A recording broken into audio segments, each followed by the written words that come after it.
Okay, hello, and thank you everyone for being here. My name is Paul D'Ambrosio, and I teach at East China Normal University, where the 四海为学 Collaborative Learning Project is based. Today, we are very happy to host Professor Alex McLeod for our second book discussion centered on his book, The Philosophical Thought of Wang Chong. We have three commentators, and the first 90 minutes or so of our 2-hour session today will be devoted to Alexis's presentation and his discussion with the three commentators. The last 30 minutes or so will be open for questions or comments from anyone. Our chair today is Mark Cabural. He's currently postdoc researcher at the Department of Philosophy at Xiamen University, researching how friendship can shed light on ethical and political concerns. His PhD is in humanities, both philosophy and religion, and was awarded from the Hong Kong University of Science and Technology in 2021. In his dissertation, he compared Cicero and Wang Chong and particularly looked at their critiques of divination. So before handing things over to Mark, I want to say a few words about this academic forum. The 四海为学 project hopes to distinguish itself from some of the more unhelpful conventional practices in contemporary academia. As posted on our website, we are not interested in male peacocks, in jerks, or in any form of egoism and self-promotion. We hope to curb all forms of aggressive and look at me, I'm smarter than you, or don't I know so much, and similar types of attitudes in academic exchanges. The 四海为学 project hopes to accomplish this shift in orientation during academic exchange by encouraging productive communication, humble discussion, real questions, responses that are open and cooperative learning together.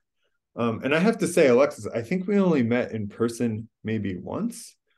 But it was a while. It was actually like 10 years ago, I want to say. Was it? Yeah. And you're definitely someone who does all of these things. I mean, we had like whatever, a couple day conference, and I really want to say like it's people like you who inspire this type of thinking, right? That we can have whatever conference or we can have academic exchanges where people can, have written a book and have done a lot of stuff, but then still have this open, humble exchange, right? Where we don't have to say, oh, I know so much and, whatever, I'm just telling you how it is. We can really just have some sort of productive communication. So it's great to have you here for our second book discussion. So sorry, just to continue on with the little introduction of 四海为学, as many of us know all too well, miscommunication and missed communication can have disastrous results, from ordering the wrong food to starting wars. So let's all not be jerks. Let's be more like Alexis, and let's try to learn together. So thanks again for being here, and I'll let Mark take things away. Okay, thank you so much, Paul, and good evening, everyone. And thank you for entrusting me to the task tonight to be the moderator of this book discussion. So tonight we'll focus on Professor Alex McLeod's The Philosophical Thought of Wang Chong. Published in 2018, this is the first book-length study of Wang Chong in English. So allow me to briefly introduce to you the author. So the author is a professor in the Department of Religious Studies at Indiana University. His research interests include early Chinese philosophy, Mesoamerican philosophy, comparative philosophy in religion, history and philosophy of medicine. He is the editor-in-chief of the journal The Philosophical Forum, and he also served as the president of the International Society for Comparative Studies of Chinese and Western Philosophy. As a researcher, he has published various articles and books. So he mentioned in this book, in the acknowledgement, that this book, The Philosophical Thought of Wang Chong, even though the fifth already in the order of the list of his published books, is in many ways his first. It is because he has studied Wang Chong for a very long time, also making it as a topic of his first paper in his undergraduate course. So friends, let's welcome Professor Alex McLeod. Thank you. Thanks for that excellent introduction, and I'm happy to be here with you. I definitely support the aims of the 四海为学, and this is fantastic a forum. Let me bring up here my PowerPoint slides. Let's see. Second, play from start. Okay, so this book, I decided here to kind of focus on a couple of topics in the book. There's a lot going on, right? Kind of try to cover the number of important topics in thought of Wang Chong. And as mentioned before, I really got my start in Chinese philosophy working on Wang Chong, in part because I was in a philosophy department at the University of Maryland, and I was working on Chinese and Chinese philosophy at the same time. And the big question came up that still gets kicked around of what the nature of Chinese philosophy, and is there anything in China going on that's similar to what people are doing in like contemporary philosophy? And I was very much caught up in that at the time. And I took some classes in Chinese thought that weren't at the time in the philosophy department. And Wang Chong was presented as as an example of somebody who is a philosopher in the style of kind of like contemporary philosophers to some extent. And this is what got me started on his thought. As I started working on it, I realized that the issue of Chinese philosophy and its comparison to the West and all that, I realized that wasn't the right question, and also that we were looking for things that looked like us, right, in the Western philosophical tradition, that we probably shouldn't be doing that. And so I grew a lot on that question, along with kind of my reading of Wang Chong. But when I wrote this book, part of what I wanted to do was to kind of take aspects of Wang Chong that I had found had been useful for understanding these kind of ideas and topics in contemporary philosophy done in the West, and kind of present this as something that anybody could use, that could be useful for all of us, whether we're in philosophy departments or whether we're somewhere else, and also to give a kind of overview of Wang Chong's thought more generally. So Wang Chong is this kind of he's a great figure. I feel like I've got to know him over the years, right? It's like an old friend, right? Wang Chong roughly lived from 27 to 100 CE. Was born just after the inauguration of the second the Eastern Han Dynasty. And the text that we associate with Wang Chong, the Lunheng, I've argued is most likely a compilation of his writings. It's like a kind of works of Wang Chong, kind of a text with a core originally known as Lunheng. So it's likely that part of the Lunheng we have today was called Lunheng as a specific work, and then there are additional texts kind of attached to this that are other works by Wang Chong.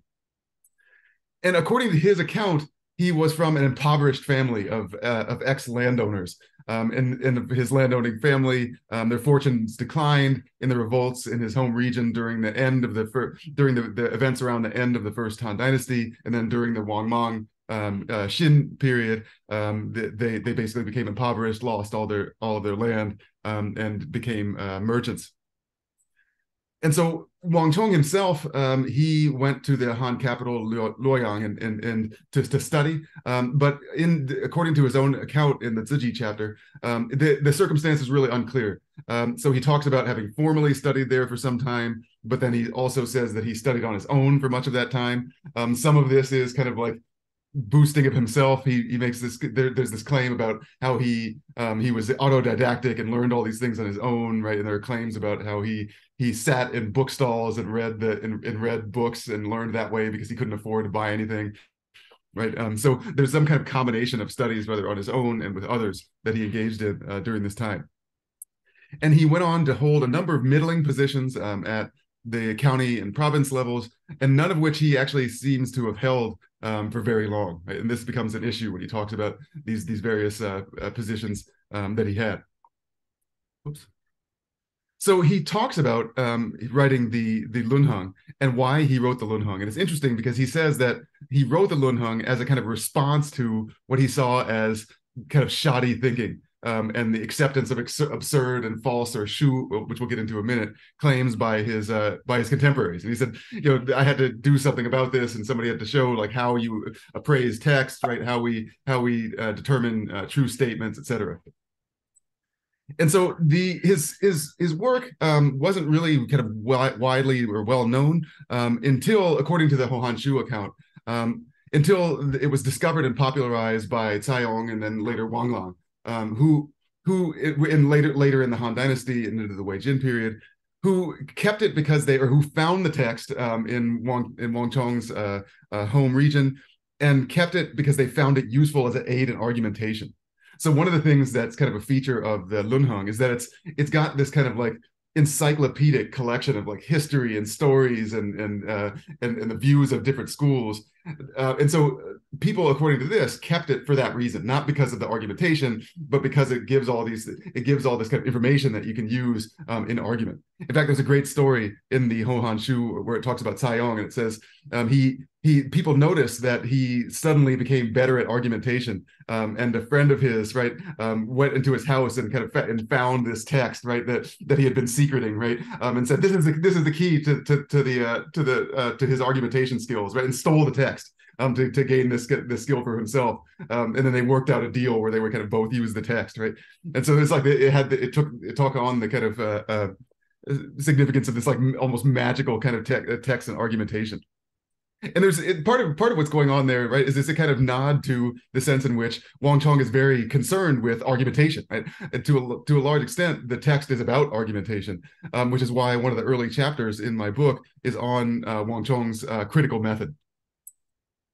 And so one of the interesting things that's going on here, I think one of the things that some scholars kind of found strange about Wang Chong and kind of a reason they weren't quite sure what to do with Wang Chong is that he seems to focus away from kind of presentation of substantive views. Although he does do this, he doesn't seem to have any overarching position or kind of commitments in terms of school, but rather what it seems to be going on is that he has this kind of fundamental concern with methodology, right, and how to appraise statements. And making sense of statements that appear to contradict one another, right? He's really concerned about this kind of argumentation, and which is what he claims is one of the reasons that he wrote the Lunheng. So he talks a lot about these two concepts that I'll get a little bit more into, of shi and shu, which we can take as something like truth and falsity, right? Although there's some qualifications on that. In that he says that we should seek this, right? We should seek truth when we're reading text, right? And we can evaluate text, or we can evaluate statements, right, to determine whether they are true. And one of the interesting things he does here that he says is that shu or falsity, there's an intrinsic attractiveness of it, right? That we're somehow drawn to the shu statements, right? He talks about huayan, right? He talks about flowery statements, and he says that we have this kind of like tendency to believe flowery statements. And this is why, according to Wang, they're particularly problematic, right? It's not just that they're false, but that we like to believe them, right? And so that's why he has to do this kind of extra work of evaluating these statements to make sure that we're not accepting these dangerous things. And so he develops this method of what he calls wen and nan, literally questioning and challenging or giving a hard time to, right? As a way of discovering truth, as a way of discovering shi. And wen and nan is a kind of two-part method. And so he says that oftentimes things are said and they're unclear, right? And so when things are unclear, we have to apply when, right? So to kind of get a clarification, right? To get the proper content of a statement that can be evaluated, we have to ask questions of it. And then when a statement is clarified, so we know what the claim that's being made is, then we can apply nan. And then with nan being a kind of challenging in which we present kind of counterexamples, right? Or we look for other things that we accept that conflict or contradict that statement. And if we find such problems, then we have to, the statement is something that we should discard or fix or replace in some way. And the idea is that we take any given text, any given teaching, and apply this method to get rid of the things that are problematic and leave the true statements intact. So one of the things he argues against, and there's a chapter he has on this on Dui Zuo, he argues against the presumption against Zuo, or kind of a creation, right? Innovation, right? Coming up with things that are new. In part because this was a challenge that was leveled at him, right? The idea being that, okay, you're not engaged in transmission of the words or the views of the ancients, right? You're just innovating, which was of course understood as something that was not a kind of good project to be engaged in. And he argues that if we refocus on the question of whether a statement is shi or shu, or whether it's true or false, right, then zua isn't really of any importance, right? A true statement might be a zua, right? But he ends up arguing that most of them aren't, and that what he's engaged in isn't really zua. But even if it was zua, it would still be justified, right? Because what he's after is truth rather than transmission of particular words of the sages or his own presentation of his own views, right? So it's this kind of insistence on this commitment to truth. So this is really central to the Lunheng, right? This concept of truth that Wang develops, that he's concerned with discovering or finding in Yen.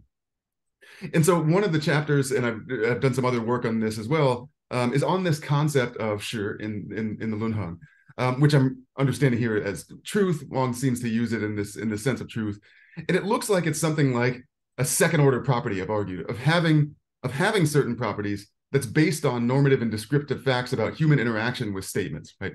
So it's the thing that we should and do seek when we are evaluating statements, right? We're looking for shi, right? Having a statement that has these particular properties, right? Shi here is an interesting concept because it comes to be something like truth in Wang's account, but there's a kind of process that it goes through to get to this point. And there's a number of other texts, including Wang's time and also later, that use shi in a slightly different way. And so in the Shuo and Jieze account, shi is glossed as fu, as wealth, right? With the idea that it's string coins beneath a roof, right? This is the analysis of the character, where it comes to mean something like the core or substance, the fruit of a particular thing. And this ends up becoming something like the idea of substance, or of the substantiality. You see this sense of shi in the opposition of or the kind of distinction between shi and ming, right? That's used by people like Shugan, right? So the idea is that something could be named something can have a ming, and then it's actuality, right? Actuality, I think, is how John Macomb translates it, right? The actuality of the shi of a thing could either match that name or fail to match that name. And in the case of Shugan, right, the idea is to try to establish names such that they match the shi, right? So they match the actuality of the thing. So Wang Chong's conception of shi is actually not too distant from this, right? The idea being that the actuality of a thing, the shi of a thing in this case, is what makes it what it is. Its nature as a particular thing, right? In thinking about statements and thinking about Yen, Wang Chong is thinking about the kind of, in a sense, the actuality of a statement, right? So the idea is that there may be something that we think a statement means, or something we want a statement to mean, but what it actually does, right? These two things can come apart. And then there's this additional element of shi as being connected to having the correct kind of property, the statement having the correct kind of properties. So one interesting concept that he develops in his discussion of truth is this concept of falsity, which I actually think is even more interesting than the concept of truth that he develops. He talks about shu, literally emptiness, which we can take as falsity, but shu appears to not be falsity in the sense just of absence of truth. Rather, it's falsity in the sense of not only absence of truth, but also something that appears to be true, or something that we would take to be true, or something that we're intrinsically attracted to, right? This floweriness of the shu statement is part of what makes it shu. And so in this way, it can be seen as a kind of proper subset of false statements, right? Not all statements that fail to be shi are shu, right? Only the ones that have some kind of intrinsic attractiveness. And part of the reason he makes this move is because these kinds of statements are the ones that we have to worry about, right? What he's concerned with is when we read things or we hear teachings and there's things that we're inclined to believe, right, that are false, right? Because there may be certain falsehoods, right, that nobody would ever believe, right? Because nobody would want to believe that, right? If we have certain claims about like that we would want to avoid, about saying how bad we are or something like this, right? That we would just never want to adopt, and they turn out to be false. Well, we don't really have to worry as much about those claims because those aren't going to be the kinds of false beliefs or false claims that we generally accept. But if we have particular claims that are false yet are attractive, right? Say that we have false claims that hold that we're great people and that we're better than everyone else or something. Think these kind of things that like people have this this tendency because of ego to accept or whatever for whatever reason. Those are the kinds of claims that we can end up easily getting tricked into accepting, right? So those are the kinds of false claims that Wang is really worried about here, and he thinks that many of his contemporaries are in fact accepting. So one of the things that interesting things about this concept of truth, or sure, is that as a property of yen, is that it seems to be a kind of, as I mentioned, a second order property, where Wang Chong talks about properties like sure fate, right and wrong, right? He seems to be used this in kind of ethical cases, or ran and buran, right? Which he seems to use not in ethical cases, but in cases of like some particular physical event happening, taking place, something like this. And then, but that each of these, right, statements that are sure, statements that are ran, also count as sure, right? With the idea that these properties are the ones that we do and should seek, whether something is sure or whether something is ran, or a host of others. And so sure, truth here seems to be a matter of possession of any and only these properties, right? The first order kind of truth-making properties, which might differ with context, right? Depending on whether the statement is like moral statement, whether it's a physical statement, whether it's an aesthetic statement, or whatever, right? There may be different properties that we do and should seek depending on the domain of a given statement. So, of course, here the normative, right, is basic, right? In terms of this idea of properties that we do and should seek, right? The shouldness bit, right, doesn't reduce to the descriptive, and this second order property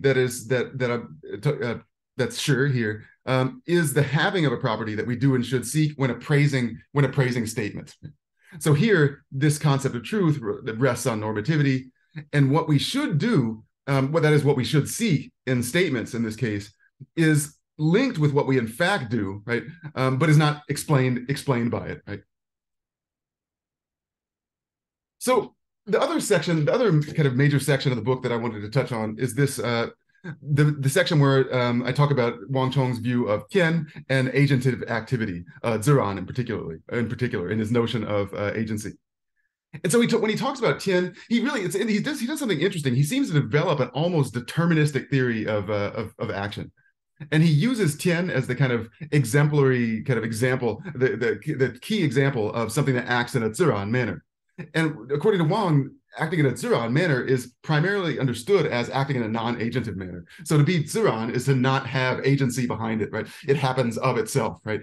Without intention that guides it, something like this. And so agentive activity for Wang is understood in terms of goal-directedness.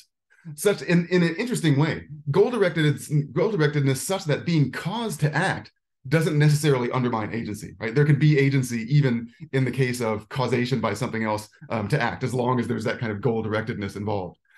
It gives kind of a sense of a kind of compatibilist view of free will, right? That you see in Wang Chong, even though there's something, I mean, that issue is not in the background for Wang Chong, but there are similarities.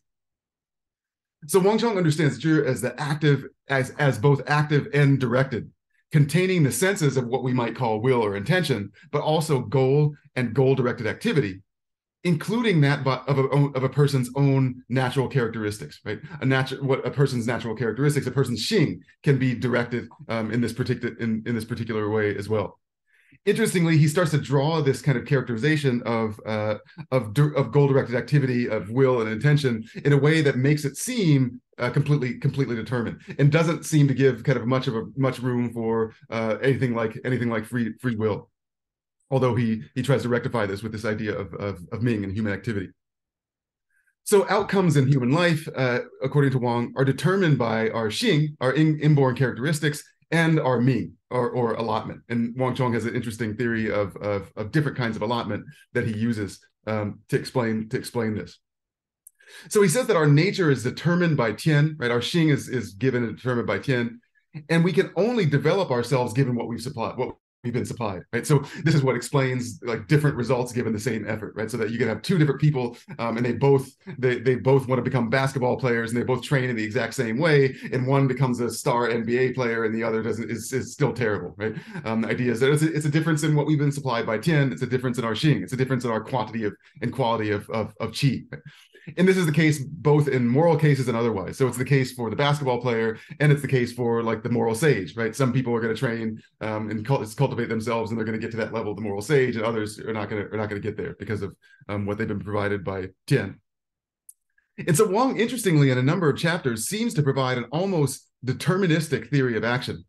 In the sense in which even our character right, seems to be determined by natural events, right? Those things that we might say kind of contribute to our particular kinds of activities and our will, things like this. Those things seem to be determined by nature by natural events for Wang as well, in this kind of almost deterministic way. And what he does, it seems like Wang is aware of this potential problem because he offers a distinction concerning Ming in order to try to make some room for the efficacy of human effort, even though, according to Wang, it's a kind of limited efficacy. So human effort here plays a kind of limited role. So he wants to say that yes, we can change, we have the ability to kind of change outcomes on the basis of our intentions and the basis of our effort, but there's a limited amount we can do, and we're determined in most of the things that we do. And so he draws this distinction between three different kinds of Ming, or allotment, as I call it. He talks about Zhengming, or natural allotment, consequent allotment, or Suiming, and incidental allotment, or Zaoming. And so the three work roughly like this. So the Zhengming, right, is what one has without cultivation, right? So he talks about this in terms of, he uses longevity as an example to talk about this, right? So we might say something like, one's Zhengming, right, one's natural constitution determines that you would live to like 100 years old or whatever it is, right? But the Suiming and the Zaoming can alter this, right? So the Suiming is where he gives room for human effort, right? So I might alter my natural Ming, my natural Ming by concerning my kind of physical state by like eating healthy and exercising and doing all these kinds of things to try to make my life longer. And I can have an effect on my Zhengming in that way, but it's not going to be a radical effect on my Zhengming. I can affect it to some extent, right? And then Suiming, incident allotment, is the kind of Ming that might cut short a natural fate. He seems to think about Suiming, he thinks about Zaoming in a kind of negative way. He always talks about it in a negative way. So we might have a natural allotment that determines that we would live to 100, but we get into a car crash, right, and die at 20 or something like this, right? Or something else happens in the natural world that cuts short that natural allotment. This is how he ultimately thinks of Zaoming. Now, he doesn't mention these cases, but we can imagine cases that we seemingly would have a positive outcome too, right? Maybe one accidentally happens upon something that gives one a longer life, right? Or that leads to this kind of positive end. But Wang Chong never talks about cases like that. Zaoming always, when he brings it up, is something negative. Whoops. Or something that can cut short things like the Zhengming. So different types of allotment can conflict, of course, and change outcomes, although Zhengming seems the most amenable to alteration, right? So when they conflict, Zhengming never kind of alters the other two, but the other two alter Zhengming, right? So the Zhengming is kind of like if nothing gets in the way type of Ming, right? And then the other Ming, the types of Mings are one that can operate on that. Suiming, although, is in some sense the kind of weakest one, because even though that is something that we can change through our effort, that effort, as Wang talks about it, it always has this kind of minimal effect. And so he wants to give room for our ability to alter things, but a very minimal room within a seemingly almost deterministic kind of system of activity that includes even features of human activity. And so Wang talks about qi as being responsible for life, ability, and moral quality. And different quantities of qi make the relevant difference. So he's pointing here to this kind of idea concerning the operation of qi that happens in this almost deterministic way that you see in other texts of the time as well, including kind of medical text, right, in the Huangdi Neijing, right? There's actually a passage in one of Wang's chapter that really mirrors one of the passages in the Huangdi Neijing, where he talks about what a physician is able to do, and he says that they both texts talk about a physician can apply certain treatments that will heal people within certain bounds, but there are certain kinds of ailments that there's nothing the doctor could do, right? You're just going to die, right? That's it, right? And there's a limited amount that treatment can actually make a change in one's allotment, right? Which is read, this kind of necessarily fatal illness is read as a kind of Ming, like in this case perhaps Zhengming or Zaoming. So I'll leave things there. Thank you again. There's a number of other issues in the book. Things come up. Hopefully, we can discuss those as well. But that is two of the, I think, 4 or 5 issues that I discuss in my book on Wang Chong. Okay, thank you very much for that very informative overview of I think you discussed only like three or four chapters of the book, right? Exactly, three or four. Yeah, so we turn now to the commentators, and I hope that we will discuss more of the other issues that were raised in the book. So we proceed now with the first commentator, and let me just introduce him to you. So the first commentator is Robert A. Carleo III, who obtained his MPhil in Chinese philosophy from Fudan University and his PhD in philosophy from the Chinese University of Hong Kong. At present, he teaches in the International Graduate Program in Chinese Philosophy at East China Normal University and in the Philosophy Department at Baruch College, City University of New York. Some of his recent works include as the editor and translator of Liseho's The Origin of Chinese Thought and the Humanist Ethics of Liseho. And he is the co-editor with Professor Huang Yong of Confucian Political Philosophy, Dialogues in the State of the Field. So friends, let's welcome Robert. Thank you, everyone. Thank you, Mark. And thank you, Alexis, if I may. That was very impressive and clear and brief, kind of run through a bunch of really complex ideas. I can't believe how much of your book you got through in 20 minutes. And it's not, it's not a simple book. So you cover a lot of topics, which was definitely very fun and enriching to work through over the last week.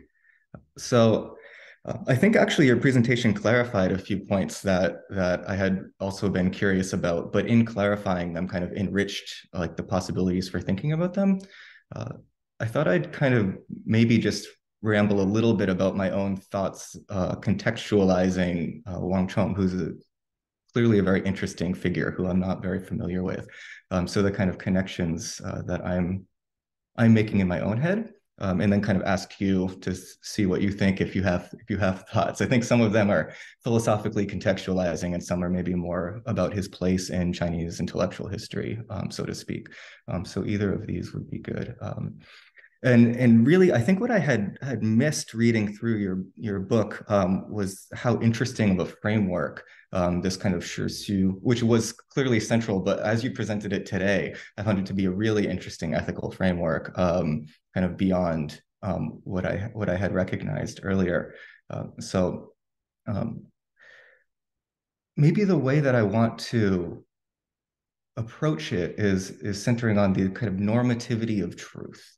Right? Because truth usually is on the is side of the is-ought distinction, right? And so that choice of term, I think, is quite interesting and certainly very deliberate, given kind of most accounts of Wang Chong as a rationalist. And I think, especially the way that you're describing him, I would want to use the term intellectualism, which is used by some intellectual historians to describe certain aspects of Confucian, specifically Confucian intellectual history.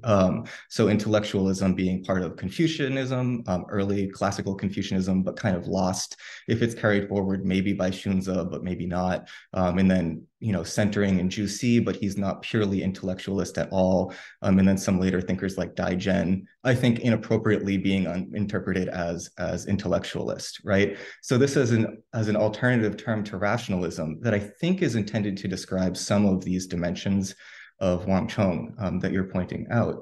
And the idea being that somehow we can get to truth, but truth with normative force by way of rectifying words, properly interpreting texts, this kind of thing, rather than so Jusi stands kind of on the border of this because texts are important, but so is kind of, you want to kind of investigate the patterns of a bamboo or a tree or something like this, right? Of course, many people later in the tradition abandoning faith in books. And I think Mencius sometimes clearly saying that our looking to teachings, looking to Yan is something that should be secondary to our own, kind of looking at our own hearts.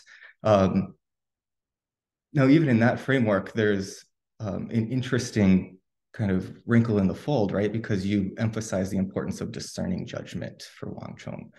So the texts are only authoritative if they're properly interpreted. So the key seems to be this kind of judgment, which seems to be the true property of virtue of the sages, rather than maybe sensitivity to human suffering, right? And this is really in the background of of when I read through your treatment of Wang Chong, not on the basis of anything I know about him, but on the parallels with other figures in the tradition that I've seen who make similar arguments about properly interpreting Confucian teachings. I think very often motivated in part by purely ethical concerns, right? And so I haven't seen that much in your account of it, maybe because you're trying to focus on the philosophy. And I think at some points you're trying to distance yourself from seeing Chinese thought as focused on ethical frameworks and like more purely philosophical or theoretical theorizing.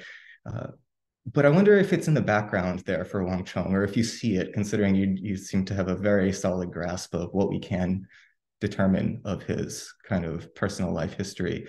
So when I think throughout history, you look at charges against kind of silly practices, right? Against superstitious practices, against all of these kinds of other practices. You see like arguments made even by Han Yu, right, in the Tang Dynasty much later, arguments made by Qing Confucians who seem to be rejecting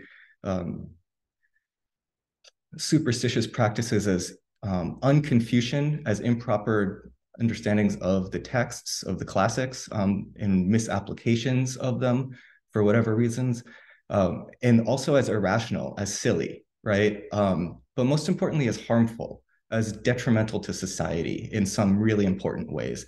And when I read through, I see all of these arguments usually bound together in these other thinkers, but it seems to me, I'm tempted to think that they're motivated primarily by seeing the harm of these irrational practices. And I haven't seen that in any account of Wang Chong. So I think it would be notable or interesting to me if he's making these without that kind of third leg, or without that kind of background motivation. Or if you think that maybe he is seeing these kind of practices or thinking as harmful interpretations of the teachings, which I think would give a different color to a lot of his arguments. So I guess that's it. The motivation and the intellectualism are probably enough. I don't want to take up too much time, but I have lots of other thoughts too, but I want to leave time for other people as well. So I think I'll just stop there for now. Thanks for that. That was I really like that idea of intellectualism as a way to think about Wang Chong, as opposed to kind of rationalism, right, which has its own kind of baggage.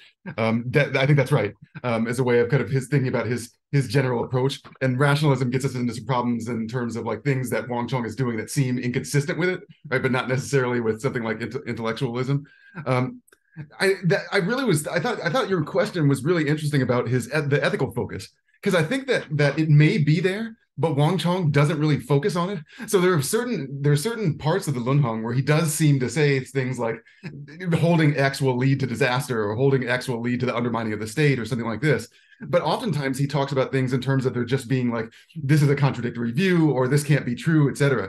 And it seems like part of what he may be trying to do is to not necessarily disconnecting his appraisal of claims from this kind of ethical focus, but because of his concern with the appraisal of claims, leaving the ethical focus bit on the table. So it could be the case that like all the things that he thinks are absurd, or that he wants to like do away with, or something like that, he also thinks are like damaging, right, or harmful for the state. And he certainly does get into, he certainly does talk about the damage of particular flowery statements, or particular Shu statements. And because this seems to be built into his conception of Shu, there also seems to be something inherent in that says like, okay, if this is something that we tend to find attractive, it must be something that's harmful for society or individual in some way. Otherwise, why would it matter, right? If we find it attractive, we have this tendency to find it attractive, and it's also false, right? Is there some like, if we accept that, is that going to do anything, or we just like are happy believing these false things, right? He seems to think, no, that's it's unacceptable to do, right? Without another explicit kind of position or theory about why it's important for us to believe sure things, right? Why it's important for us to accept sure statements, right? So like if you look at something like Plato, right, he's got this whole account about why we need truth, for the soul, right, and the freedom of the soul and the realm of the forms and all these kind of things. Wang Chong doesn't have anything like this, right? And where he does talk about it, it does seem to be linked to something like this is going to cause disaster or disorder or something like this. And so I think the ethical focus in Wang Chong, in Wang Chong's kind of discussion, is often kind of left implicit, with the idea that maybe it's just assumed, right? The idea that, of course, right, if we accept these things, if we accept these Shu statements, it's going to have this kind of negative effect in terms of this negative ethical effect, right? But much of the time he separates them in the sense of, like, he just doesn't even get into it. He just says, here are all these false claims, right? And here's how we can show these are false claims. And then the question of, okay, why should we care? That's like, even when he talks about this explicitly. So in the Wang Chong chapter, right, he says that he begins by talking about his method and kind of defending himself against the charge that he's like attacking the sages, right? So he says that, people say that you shouldn't attack Kongzi, for example, right? Or that you shouldn't challenge what he says, but people today accept his claims without ever without ever considering them. And we should recognize that even the sages like Kongzi, they messed up sometimes, right? They couldn't be perfect and right 100% of the time. And so it's not kind of like an attack on the sage to evaluate his statements in this way. We're actually like helping him out, right? Or we're helping people out by doing this. But he doesn't go further into saying that what the payoff is going to be when we determine these sure the claims rather than the false ones, with the suggestion that it probably is, given what he says elsewhere, something like just like what you suggested, right? The kind of ethical focus of this, that it's grounded ultimately in this ethical focus. I think maybe part of what's going on here is the kind of, because of the seeming disconnection, not so much that Wang just isn't concerned with those, but because of his concern with method, he primarily discusses the kind of Shi and Shu, and not the kind of the second part, right, where the way in which these are attached to practice or organization of society or something like this. But I think you're right, which is to say for Wang too, which is to say it's very much got that kind of ethical focus, from what I can tell, given what he does say about the effect of these negative or these false claims.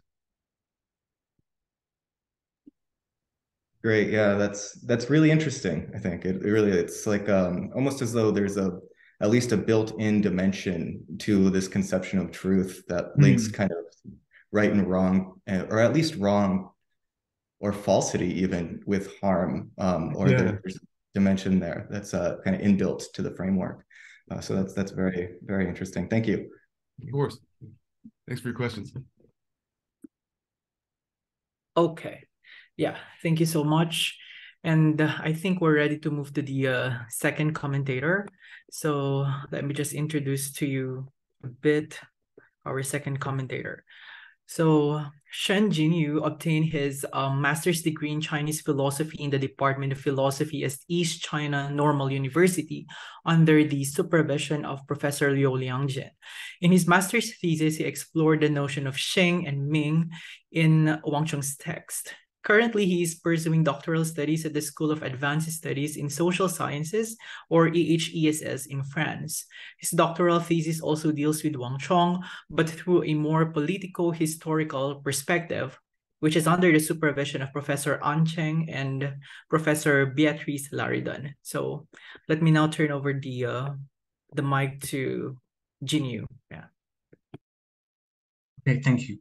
Thank you for inviting me to this interesting event, and thank you for the presentation. As you presented, I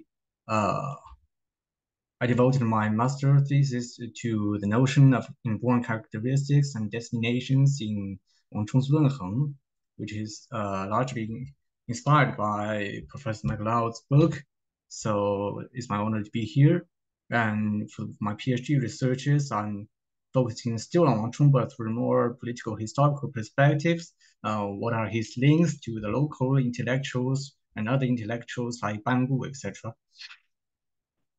So firstly, I'm reciting from my memory. I'm not sure if it's in the autobiography in the Lunheng or the biography in the Houhan Shu, that the way of the composing of the text Lunheng is very interesting.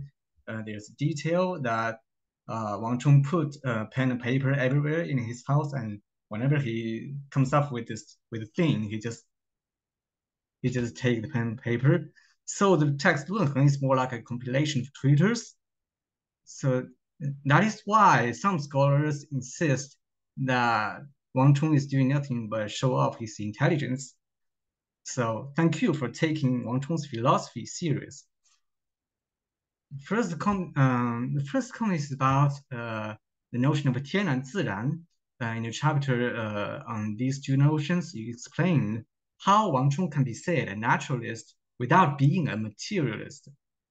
It actually reminds me of Mou Zongsan's assertion in his very important work on 魏晋玄学, the book called 才性与玄理, of which the first chapter is dedicated to the qi-centered philosophy in Han times, especially that of Wang Chong, that qi is different from material in its scientific sense, but it's more of a force of life. And as recently I'm reading The Creative Evolution of Henry Bergson, the very important French philosopher, I see the astonishing relativity between Bergson's vitalism to the philosophy of Wang Chong, or the qi-centered philosophies in Han times in general. Bergson rejects both mechanism, which tends to view life as a bunch of physical, chemical, mechanical causal effects, and finalism, which assumes a final end, a predetermined harmony in the beginning of natural process. For Bergson, the reduction of life into physical causality is but an abstraction viewed by spirits, which is actually underlined by a more fundamental force, which he calls the élan vital, the vital energy, vital force. On the other hand, one goes too far if one said that the end of evolution is already contained at the beginning point. You can only observe a kind of tendency in the evolution. For me, this is very close to Wang Chong's view of Tian and Ziran. Tian distributes the allotments of qi onto individual beings, and in a non-intentional and contingent way. And the notion of contingency, 偶, is usually accompanied by 自 of 自然. In 论衡 we often see 人偶自生, 物偶自生, which means spontaneously so, or self-so in, according to Roger Ames and David Hall's rendering of the term in Laozi. Everything is constituted in qi, a kind of force of power, rather than negative material, which contains no intentional telos in it. So I'm just thinking about this possibility of a dialogue between Wang Chong's philosophy and Bergson's vitalism. Secondly, in terms of the three allotments, the Sanmin, you have done many weightlifting works on the relationship between inborn characteristics, cultivation, and external incidents. I would like to cite again Mou Zongsan, who made a key observation on the problem of allotment. He said, 以垂直线之命定为主干，与环境相关涉，而有水平线之命定。So there's a vertical line being born allotments.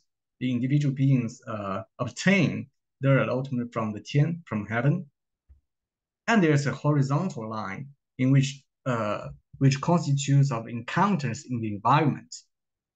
I would like to add my observation, as I proposed in my master thesis, and is confirmed by Professor Michael Nyland of UC Berkeley, that the three allotments are more of three situations, three possibilities of how inborn allotments realizes itself in the real world, rather than three kinds of me. The natural allotment 正命 means that the happiness entailed by inborn allotment arrives automatically. The consequent allotment 随命 is the situation where the happiness comes as the result of human efforts.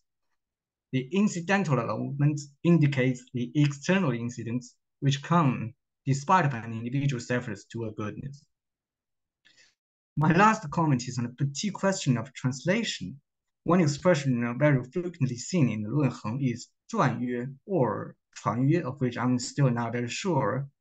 You put this character into quotation marks, 传约, which for me indicates that 传 here means the commentary of classics, as 易传 of 易经, 左传 of 春秋, etc. But you translate it as tradition says, so you interpret it as 传 of 传统, tradition. So what on earth is it? It's a small question. Thank you. Thank you for your questions. That was really good. A lot to think about with the issues that you raised.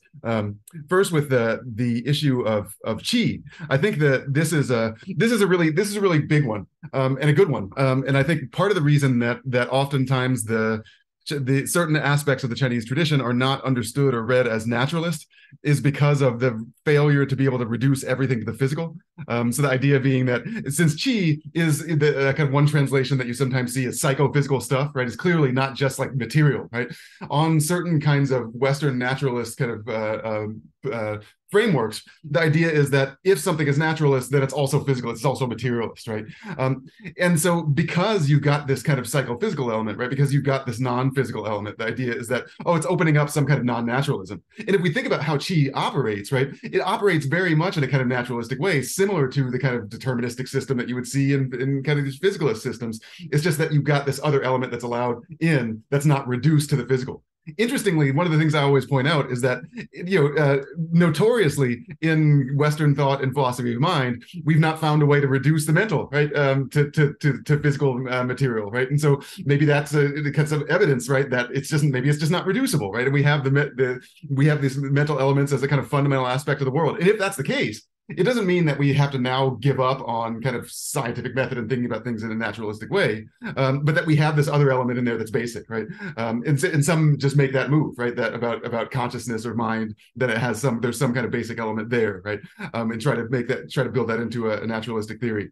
I think Wang Chong's view is very much following that kind of is very much in line with that, right? A kind of naturalistic view that would be what we might kind of call this maybe expanded naturalism, or naturalism that doesn't follow this kind of this reductionist physicalist kind of position. So I think that's a good way to think about Wang Chong's kind of naturalism. So let's see, what was that? Oh yes, the three kinds of allotment. I think that's a really good point. And so that one way of saying, so there's a little bit of a difficulty here in terms of the thinking about Ming as types of Ming or what results in Ming. So I think that if we say that the Zhengming, the Zaoming, and the Suiming are all kinds of different things that one might engage in that leads to a particular kind of Ming, so that the Ming is a single thing, right?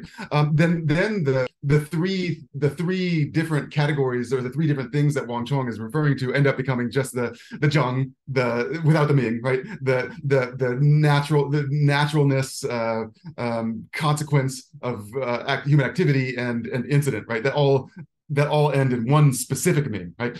Which is okay. I think that way of reading it still, so there's still a conflict. And one of the things I was trying to point out in the chapter is that there's the sense in which these different things, whether they're particular kinds of Ming or whether they're particular kinds of efforts, right? The work of nature versus the work of humanity have this kind of effect, can conflict with one another. And when they conflict with one another, one takes precedence over the other, something like this, like incident takes precedent over our own activity, which takes precedent over over what's there by nature.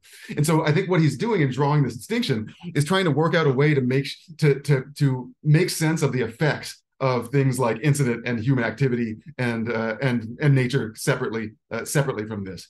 Whether it issues in a single Ming or three different kinds of Ming is an open question. I'm not wedded to the view that it's three different types of Ming, but I think that the theory ultimately works the same, right? So even if we were going to call it there's one type of Ming, and that Ming is kind of determined by either or some combination of human activity, nature, and incident, right? That's perfectly okay, right? I think there's less argument, I think, to show to demonstrate my position or any position on that than there is to demonstrate that he's drawing these three and saying they conflict as a way of making sense of the operation of human agency in the world. So I think I'm open to that reading of Ming, definitely. In fact, I'm going to go back and think about that, because because that might have interesting implications elsewhere too, right? If there's just one kind of Ming going on, right? In terms of like how Ming ultimately gets constructed and how Ming gets affected, and how human activity then can make a difference in that one single type of Ming. Yeah. So thanks again. I'm really interested in reading your thesis, by the way. If you send me a copy, that sounds like it's really good stuff. Yeah, I can send it to you. That's right. Thank you. I'm interested in seeing what you're doing with Wang Chong. Okay, thank you very much. So maybe the others have questions, but let's just reserve it at the end of the, after the end of the commentators. So let me introduce our third commentator now. James Brown-Kinsella is a PhD student in the East Asian Languages and Literature and Philosophy departments of Yale University. Building on an undergraduate foundation in philosophy at Princeton University, he specialized in Chinese philosophy and sinology through master's degrees at Peking University and the University of Cambridge. For James's dissertation, he intends to focus on Wang Chong's analysis of testimony and other forms of social critique in the Eastern Han Dynasty. So let me now turn over the microphone to James. Hi, everyone. First off, I apologize for being a bit sick today, so my voice is kind of hoarse and strange. So for that reason, I'm going to share my screen so you can see the words that I'm saying. Hopefully that will be like closed captioning. It'll be a bit easier to understand. Let's see. Okay. So is the screen share working all right? Yes, we can see it. Yeah. Okay, great. So first off, it's great to be here, and I'm very glad that Robert earlier asked about the normativity of truth, because later on in my comments we'll get to a similar sort of question. So in my dissertation research, I intend to focus on the epistemological method behind Wang Chong's critical writings, and to put this in conversation with other forms of social critique from the Eastern Han Dynasty. For my Cambridge master's thesis, I examined Wang Chong's concept of Shu. So when rereading McLeod's book, I decided to speak about chapters 3 and 4, which cover Wang's philosophical method and his concept of truth and Shu, respectively. So one thing that impressed me was an overarching theme of McLeod's writing, namely his contextualization of the various discourses that intersect in Wang Chong's Luanheng. While most of McLeod's contextualizing work in these chapters is devoted to the ancient discourse on creation in chapter 3 and the analytic discourse on truth in chapter 4, I want to focus on the insights that McLeod provides in two other acts of contextualization in these chapters. These contextualized discourses are, first, the precedent of Zhen as a non-linguistic truth concept, and second, the contemporary scholarly debate about Wang's critical method. So in these comments, I'll give an evaluative summary of these aspects of chapters 3 and 4 and pose some questions to McLeod in response. So at the end of chapter 4, McLeod discusses how Wang Chong follows precedent from the Zhuangzi and especially the Huainanzi in using Zhen to refer to a non-linguistic truth. As McLeod explains, Zhen in those texts functions as a single univocal truth concept mainly applied to ideal individuals or the true person, Zhenren, and secondarily to statements and knowledge that the Zhenren possesses. Focusing on the precedent set by the Huainanzi, McLeod comments that the skill knowledge the Zhenren possesses is itself Zhen knowledge because the Zhenren possesses it, not vice versa. In other words, the Zhen truth of a person is the ground of the Zhen truth of that person's statements and other relevant entities in the Huainanzi. After probing the implications of this view, McLeod situates Wang Chong within this context by discussing examples of models that approximate Zhen objects from Wang's Luanlong chapter. For instance, clay dragons used in Dong Zhongshu's rain ritual. As McLeod summarizes, it seems that the non-Zhen object has whatever effective power it has as a result of the features of the original Zhen object being manifest in it in some way. So the clay dragons have the same rain cloud fetching power that real dragons were thought to have because they accurately resemble real dragons. That's a little typo, sorry about that. While McLeod never states explicitly that Zhen is a species of Shi for Wang Chong, his discussion makes it clear that this kind of physical model is appraised in the same exact way as linguistic statements. That is, according to how well they approximate the way things are with respect to what it is that they represent. I thus appreciate McLeod's discussion of how the Luanheng adapts this inherited concept of Zhen for its focus on Shi. Jumping forward 2,000 years, I also appreciate McLeod's respectful disagreement with Esther and Colin Klein's 2016 argument that Wang Chong was interested in the epistemology of testimony. So following contemporary discussions of the epistemology of testimony, testimony refers to any information received from someone else, a book, or any other source of information. And testimony is generally credible absent any counterpoints that discredit the testimony. In a nutshell, the Klein's interpretation has these three prongs. That Wang Chong's analysis is non-reductive in that it does not reduce the credibility of testimony to the credibility of anything else. That Wang Chong's analysis is piecemeal in that his unit of analysis is the individual claim and not the entire source. And that Wang Chong's analysis is demanding in that he searches far and wide for even the weakest consideration that could discredit a given piece of testimony. While agreeing with the third prong of the Klein's interpretation, namely that Wang's analysis is demanding, McLeod cites Wang's apparent wholesale dismissal of Han Fei's writings in the Fei Han chapter, as well as other passages, as sufficient evidence to reject or amend the Klein's second prong. I want to focus, however, on McLeod's disagreement with the first prong, especially in light of his interpretation of Wang's thoughts on Zhen that I praised above.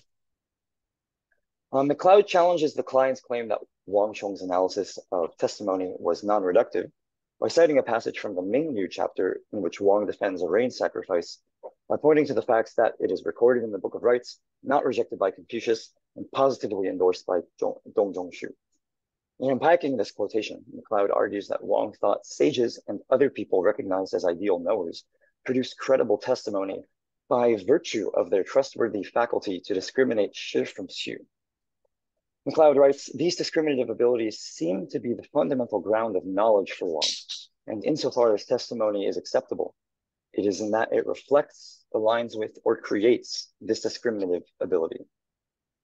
A consequence of McLeod's interpretation here is that Wang's reduction of testimony's credibility to that of its author resembles the reduction of knowledge and statements being Zhen to their possession by the Zhenren and the Huainanzi. Indeed, as McLeod explains, there are no features of Zhen knowledge such that it can be evaluated as such independently of Zhen persons. It is simply the knowledge they, the Zhen persons, have. If the ability to distinguish shi from xu is the fundamental ground of knowledge for Wang Chong, as McLeod claims, then Wang Chong's view of shi seems exactly analogous to the Huainanzi's view of Zhen. This resonates strongly with the definition of shi that McLeod introduces in chapter 4, that is the property of having properties that we do and should seek. But this analogy complicates one of McLeod's other claims about the concept of shi, that it satisfies the correspondence intuition that we often associate with the concept of truth. As McLeod notes in his discussion of the correspondence intuition, a statement that has the property of having properties we do and should seek is a statement that represents the way things are. What we do and should seek is one way of construing the way things are. But if something counts as shi just in virtue of being distinguished as shi by an ideal knower, isn't what we do and should seek the only way of construing the way things are? In what sense could these two descriptions meaningfully correspond to each other if they refer to one and the same thing? But if they don't refer to one and the same thing, and shi does meaningfully correspond to the way things are, then is shi independent of the ideal knower in some sense? Or is there a middle ground approach that grounds shi both in the way that things are and the discriminative capacity of the ideal knower, so that McLeod may both claim that shi sacrifices the correspondence intuition and deny the client's claim that testimony's credibility reduces to nothing else? I think that this last option is the one that you took, Alexis, but I wasn't entirely sure. So I wanted to ask to clarify. Anyway, these are just some, these reflections and questions are just a taste of the insight that I gleaned from McLeod's excellent contextualization in chapters 3 and 4. So thank you very much, Alexis. And thank you all for bearing with me in my very hoarse voice.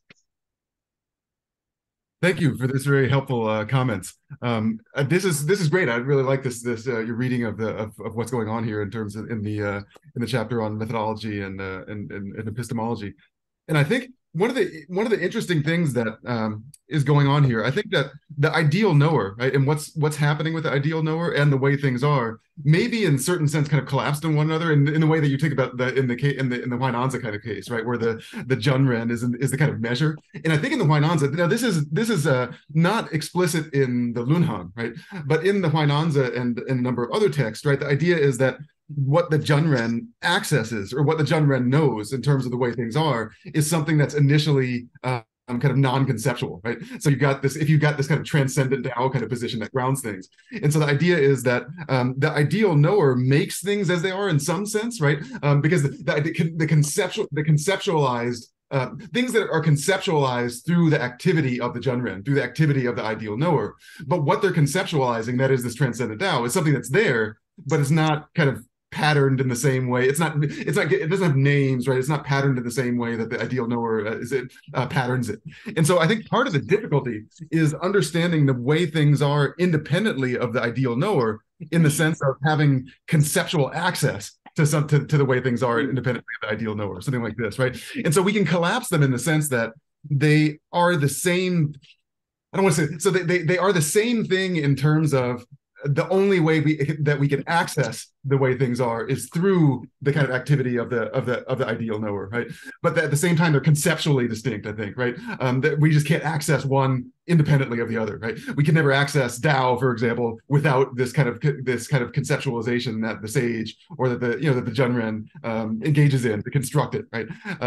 So I think there's a way in which they are one and the same, right? And the way in which the appeal is to that ideal knower at the basis, but at the same time, conceptually they want to maintain that distinction. Now, that's easier in the case of the Huainanzi, and it could be that. And I'm inclined to think too, and I thought maybe that I'm reading too much of the Huainanzi into what's going on in Wang Chong. But given how much of the influence seems to be there, it may be that we can just kind of assume that the same thing is going on. That Wang Chong just accepts that kind of way of understanding how we access truth, right? Which would certainly be a kind of elegant solution to the problem as well, right? Given his thoughts about how we access things. Right? Okay. So the first thing that I'd like to say, sorry, unless you'd like to say more, Alexis. No, go ahead. Go ahead. Okay. Was just that this problem of the sort of heavenly patterns out there in the world being existing in some sense independently of knowers, but only being accessible via knowers, seems parallel to the problem in Aristotle's Nicomachean Ethics of how do we know or what is fine and good. So I wonder if the scholarship on that topic could provide some interpretive inspiration for understanding. That's a good point, and there it's a similar issue about whether it's just gaining knowledge of what is the good, or just a definition of what is the good. It's because it's sometimes in Aristotle it seems to be like he's saying that no, the good is just what they do, right? Is that what's going on? That's a really good point. I hadn't thought of that connection with this. The second thing I'd like to say is that just in response to your last comment about to the extent that Wang Chong is influenced by the Huainanzi, for the sake of this presentation, I wanted to flush out the view that I was getting from your book. But in my own personal interpretation of Wang Chong, I would lean into the Wen Kong chapter and I forget if it's the Shi Zhi or just Shi chapter, where Wang Chong heavily qualifies the kind of knowledge that sages can have. And so he does keep sages and other ideals knowers on a pedestal above everybody else. Right. But he also, in the analogy to that guy who can untie any knots at the end, but there are some knots that he just simply can't untie. He does knock them down a peg. And so I would hesitate to say that he, just adopted without modification the Huainanzi's concept of the Zhenren, because he does qualify ideal knowers in that sense. There are some things that they can't know. And also their foresight isn't magic. They have some sort of method behind it, and they're just really good at using it anyway. And I think that position may be necessary for his critical method too, right? Because he's the kind of defense he gives of his own position is that, well, look, even Kongzi, right? Even these kind of sages, right? Because they could be wrong. It can't be the case that they're perfect, right? And so we've got to find those places where they erred. And so that's a good point. So if the kind of sage, if the perfect sage is kind of something like their activity just is is somehow definitively connected to the way things are, then there would be no room for that, right? The idea is as long as you can identify those people, then you know that everything they say is sure, right? There's no reason for the method of when and not. So that would be definitely, that made it more consistent with his method. Thanks. Okay, so I think I'll just give a very brief comment as well about the book, or not really about I think I have to veer away somehow, but I will talk about the moral or the ethical part of the Lunheng, and after mine, maybe Alexis can respond, and then after that we can actually entertain questions already from the participants. Okay, so in his book, The Philosophical Thought of Wang Chong, Alexis McLeod introduced the topic of the moral goal of the Lunheng in chapters 3 and 4, but largely in the latter chapter, or chapter 4. So the gist of his discussion is the primacy of Shi and Shu over the two other related dichotomies. He said it is the wise person's grasp of Shi that enables him to both distinguish between what is and what is not. Let me tell you. Okay. What is and what is not the case, and to distinguish between right and wrong moral principles. So that is coming from Alexis. Now, my aim is to share a brief discussion on the topic of the moral goal, or the moral side, or moral implication, however you call it, of the Lunheng. It is different from how McLeod discussed this topic, but I hope I'll be able to add something here and to explain something that appears implicit in the text in the Lunheng. And I will share 2 points. First, Wang Chong is both a follower and an exemplar, and the other one is on Shen, or trust. First, despite his critical remarks of Confucius, Wang Chong also praised and followed him in some ways. Wang Chong, in explaining the goal of the Lunheng, states, and I quote, "I offer critical remarks and reject many common traditions. The delusion caused by such traditions and the spread of so many lying books gives endless pain to the knowing." Confucius said, "When a man is touched by poetry, he cannot remain silent. When I am moved, I cannot keep quiet, but must speak." So in the same chapter, in the Duizhuo chapter, he further states, "Right is being turned into wrong and falsehood into truth. How is it possible not to speak of it?" And in another instance, he said, "Truth and reality are drowned in a flood of inventions and fabrications. Can we remain silent when our heart swells overflowing and the pencil trembles in our hand?" Here, I think Wang Chong points to being critical in order to attain truth as his moral duty, not only to the people of his generation, but also to people of future generations. So it's something that he also said in the Lunheng. He talks about caring about the future generation, like you have to rectify it already so that the future generation is something that they will not suffer anymore, right? So this moral duty is a peculiar gift. He talked about the peculiarity of being human, of every human, right? So there is a passage, I just forgot which particular chapter is that, but he talks about on one's identity or peculiarity, wherein he also mentions there that each one must distinguish himself by his peculiar gifts. And I think this is maybe he associated himself with, that this is his moral duty, his moral task, to be critical, right? To encourage everyone to become critical, maybe. Part of this duty, part of this moral duty, is also to make his thoughts understandable or accessible to the greater whole. This is the reason why he aimed at writing in a simple manner, as he stated, despite the work being voluminous. Now, according to some scholars, secondary scholars, or our scholars today, Wang Chong's work was not particularly influential in its time, which is partly due to his difference or independence or uniqueness as a thinker. And this instance reminds us of the possible difficulty of what it means to stand or search for truth, because it is not simply conforming to what is popular or usual. Needless to say, what is popular or usual is not necessarily the truth or what is proper. My point is that we can learn something here from Wang Chong, or he can be considered as an exemplar as how we can do philosophy, or how we can do our task today in our time, wherein we experience the problem of the proliferation of falsity, or sometimes we call this the fake news, right? Hence, we can also reassess ourselves in our work on how we can contribute to the solution of this problem, and how we can, in our work, become more accessible or understandable to the public. Of course, this is a tedious task, especially with the accusation towards philosophy or humanities in general about being irrelevant in our time, which is mainly because of the supposed superiority of science and technology. Now, the second point I want to share is on the virtue of trust, or Shen.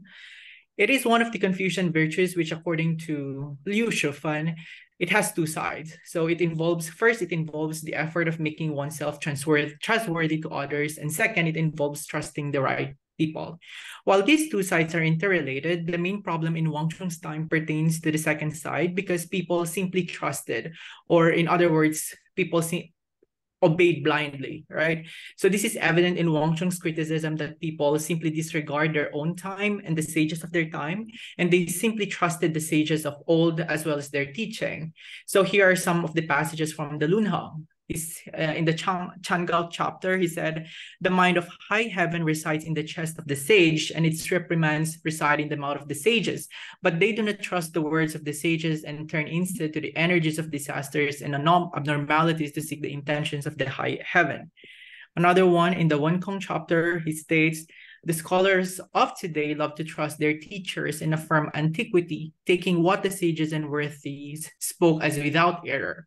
They concentrate their essence, explaining and putting into practice their sayings, but they do not understand how to ask difficult questions. Now, I think the question is, how do we trust, right? So I think it is not the point of Wang Chong that we just simply become critical, but not knowing how to trust. After all, he actually tried to advocate as well, or that the people of his time should listen or trust to the sages of their own time.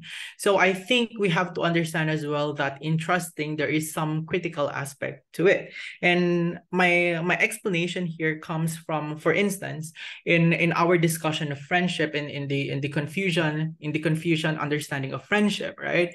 So the Confucian virtue of Shen is the foundation of friendship, and it is at the core of the discussion of this relationship in early Confucian texts. So to identify the right person to trust or the right person to become a friend, one must be critical of someone, or someone has to evaluate first before trusting. That is why in at least two passages in the Analects, it states that do not accept as a friend one who is not your equal. So I think there is some element of being critical there already, that before you trust, you have to at least criticize or to assess something, right? And also in 16.4 of Analects, Confucius reminds us as well that there are two categories of friendship. And again, we must evaluate people, because before we should trust or who will become our friends. So the criticality in Shin is also present in friends demanding goodness, right? So learning from friends is proactive and open. So as friends can both criticize and demand goodness from each other. So in here, trust comes as the bedrock of criticism, unlike in the first two instances that I gave you, because without trust, the demand for goodness may not be understood. So friends must trust each other's intention and believe that demands in criticism are for their own advantage. So I think that is something that I'm kind of interested in understanding on the role of trust, because it talks about trust in trusting the sages. So that is how I understand it, like connecting what it means to be critical and at the same time trusting. Yeah. So yeah, thank you so much.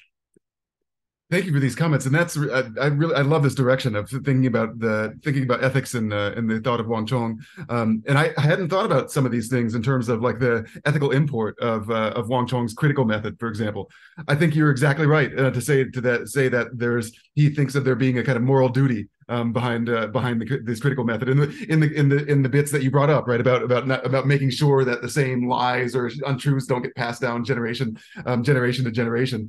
And there's a way in which we can kind of construct an ethic in terms of like how we use this critical method and its import in our life, which is really cool, and probably something I should have gotten into the book too, because I think as you suggested there, that's a kind of useful thing that's a useful element of Wang Chong for us, right? You brought up this issue of like what fake news and untruth today, and I think that could be something that could be used in terms of like thinking about like how Wang Chong can be used in contemporary philosophy to kind of like guide life today outside of just the historical context. This is great stuff.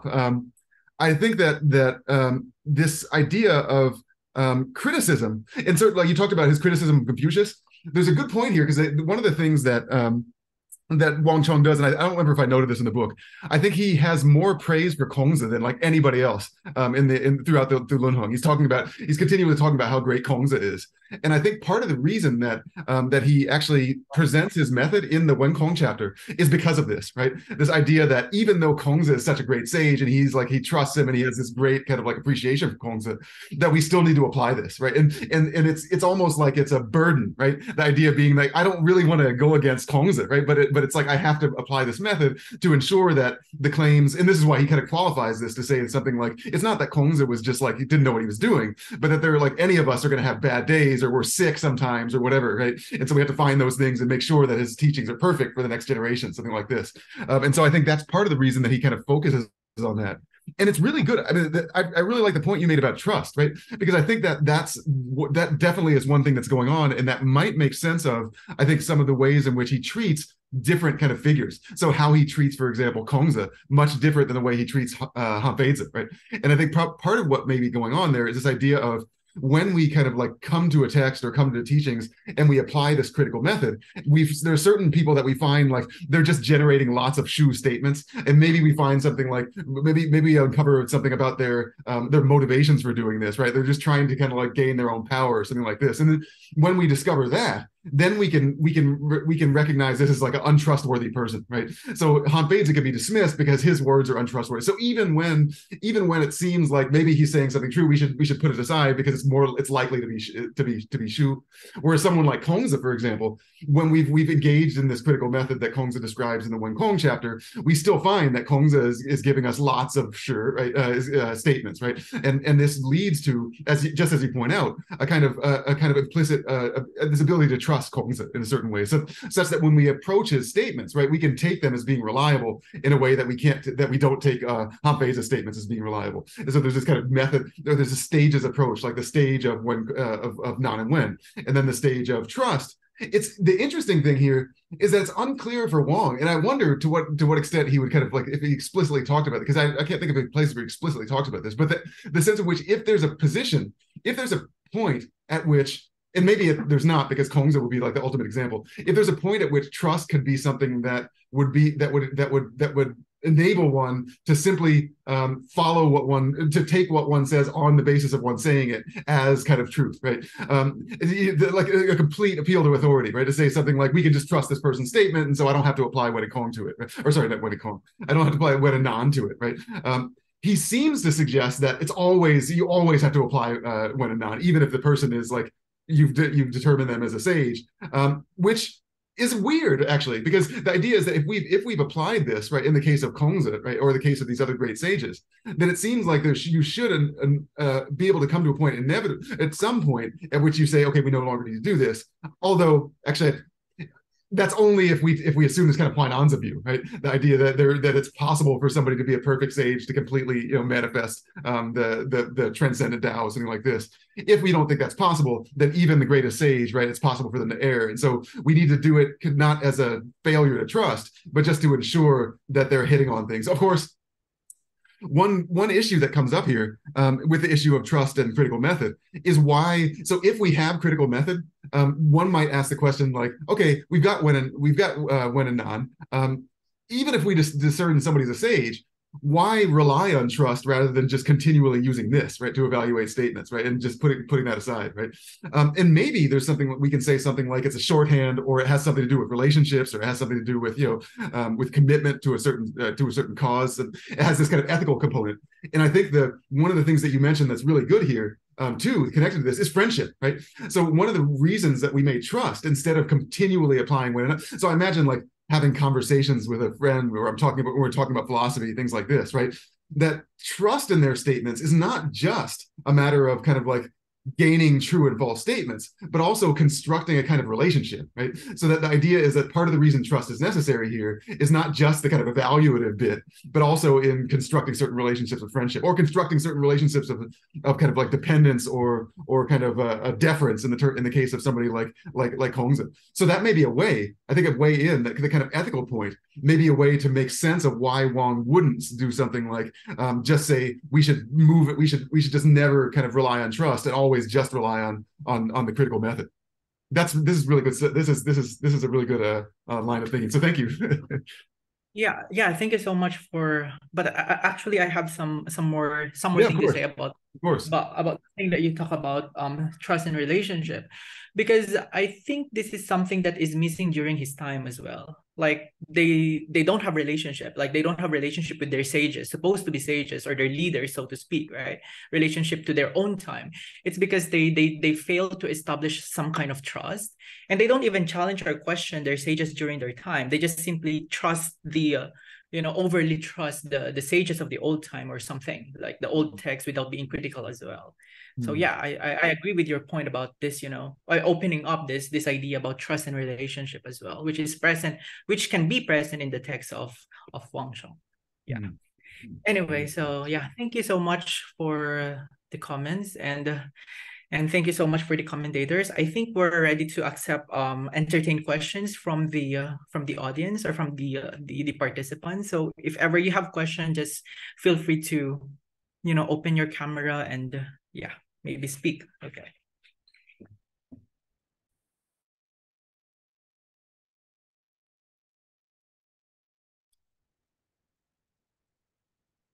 Yeah, I'd like to ask one question if nobody else has anything urgent to ask. Yeah, first of all, I really enjoyed the presentation, and I also would like to thank the discussants for their interesting and thought-provoking comments. I'd like to sort of take this. I'm not sure if this is something you addressed in your book, or if you've even researched it yourself in your spare time as your hobby, But I'd like to take it kind of from the Han Dynasty to think about maybe the late Qing, early Republic period, because your discussion of Wang Chong, particularly in regard to focusing on his methodology, which I think is really interesting and something maybe contemporary scholars don't address as much. It seemed to be more focused on the ethical perspectives as opposed to the methodologies they employ, which it seems to me there was in the pre-Qin period and even during the Han, there seemed to be a lot of thought concerning methodology about what is true or false, or what is harmful, or what contributes to an ordered society. And the reason I bring up the late Qing early Republic is because during this period there were certain thinkers or texts that were demonized, for example Confucius, and others that were kind of resurrected, like Mozi, because of obviously historic reasons, like learning from the West, the introduction of logic to China. And one of the things that in particular was of great concern to these thinkers like Liang Qichao or Hu Shi was sort of adopting a quote unquote correct methodology, or more scientific methodology as it became known under the communists.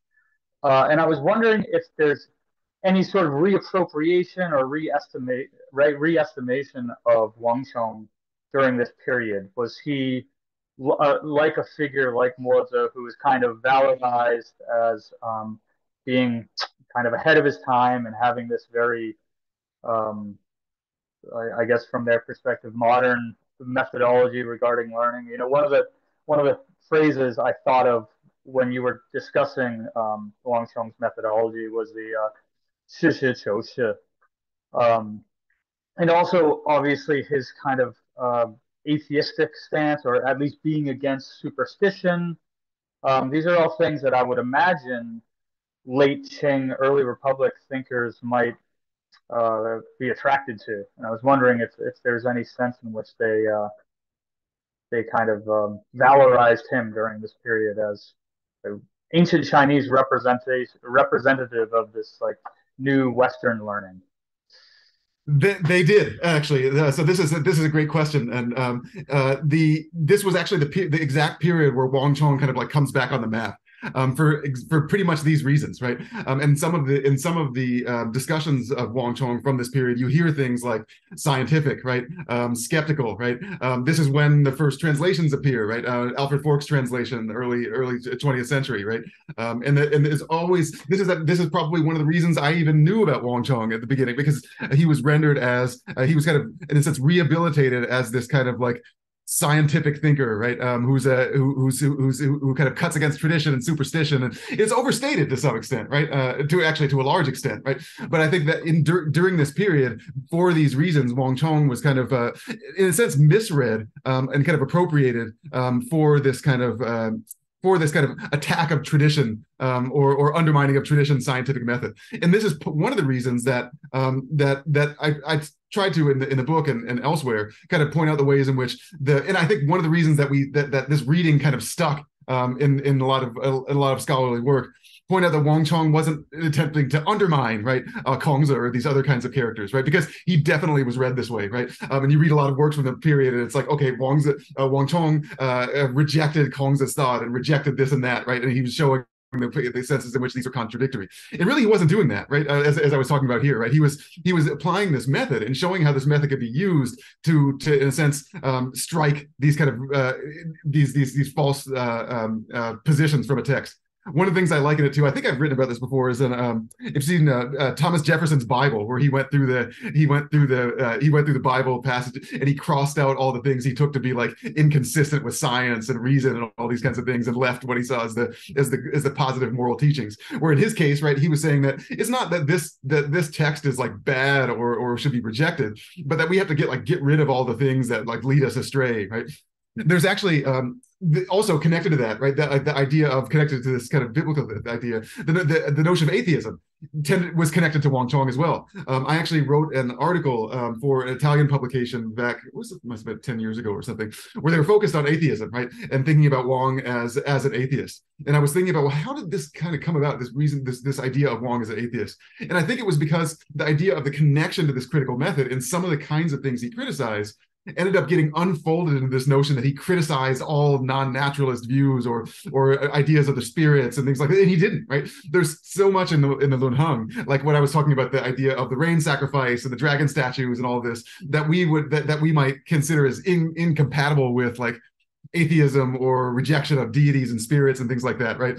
So Wang definitely didn't fit neatly into the categories of kind of skeptic and atheist and all the kinds of things that you see discussed in the early 20th century. But because of some of the similarity between some of the things he did do and what was going on in the Republican period, for example, right? He just gets pulled into all of that, right? He just like all of that gets kind of like imposed on Wang Chong, and then we have to spend like the next 100 years trying to figure out like how to just like be more how to like kind of disconnect some of this from him. So absolutely, I think this is the period in which Wang Chong actually starts getting read again, right? And people are talking about Wang Chong because there's a long period of time where like nobody's talking about Wang Chong, right?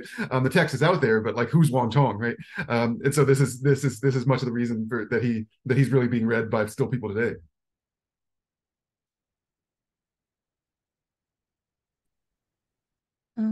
I'll ask a question again. Like James, my voice is not too good because it's kind of in the middle of the night and I'm very tired. But I really enjoyed the discussion, and I also was really interested. So I had forgotten that you claimed that sure is a second order property of being something that we should seek or something like that. I'll try to keep my male ego out of the room, but I do have like a different view of sure. But I thought it was really, really interesting, like the comment that came up about trust and the discussion around trust. And kind of, what was it? The moral duty, right? The sort of moral duty to, was it Mark who was talking about that? The moral duty to kind of seek sure, or to like, make things, make sure that you straighten out truth and falsity and sort of stamp out falsity. And I just wonder if there's a confound between those two kind of ways of thinking, because if you think about, if you think of sure as like, so I think of sure as like kind of in a more conventional sense of like real or something. And if you think that you have a moral duty to make sure that people's beliefs align with, or people's statements align with what's real, that seems like that would suffice. Like that's almost like a simpler way of seeing sure rather than trying to develop it as a second order property.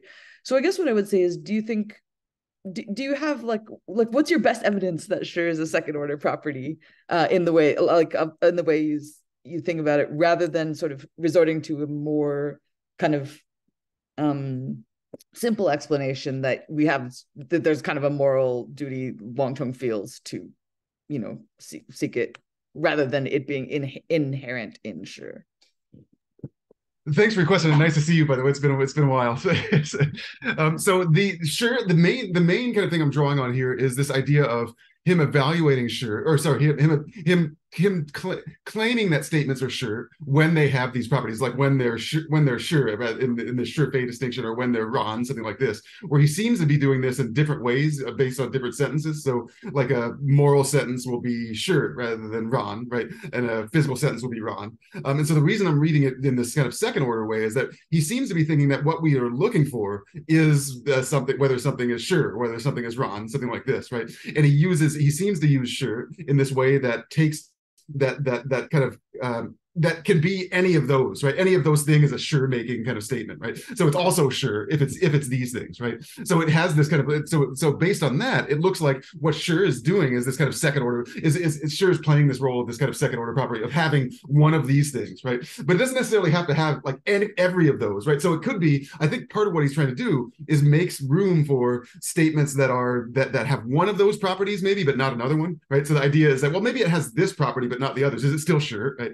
And so I think what he wants to say is that, yeah, sure, it's still sure, right? Because sure is a matter of having one of these things, because these are the property, all the properties he's looking for.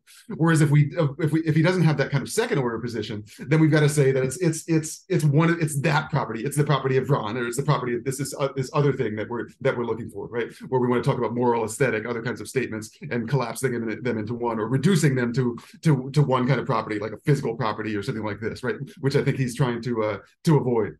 As far as this issue of trust that you talk about, I think this is a good way to, in terms of thinking about what sure is and then how we access sure. I think Wang Chong is willing to go to some extent down the road to saying something like our trust in a particular figure gives us some reason to think that a statement is, or gives us some initial reason to think that a statement is sure, something like this, right? But it's not enough, right? The when non is necessary to determine whether this has this kind of property, right? So I think the trust isn't necessarily what kind of, or this having a property of being trustable or something like this is something they may follow from something being sure, right? But it doesn't seem to be the basis of the thing being sure. And so mainly the reason I read it as second order is because of that pluralist bit, right? It seems to be that there are different things that are associated with sure, given different statements. Now it could be like, so if he made a move to say something like all sure statements have the same kinds of properties, then it could collapse it, right? To say something like the sure is just a property of statements. That's this kind of first order property of statements. And so the second order property stuff that I bring in is mainly a way to try to explain that, like why some sure statements have different kind of properties than others, or different sure making properties than other statements. That's mainly so the argument mainly rests on that, right? On the fact that it seems like you can have different properties while still being sure.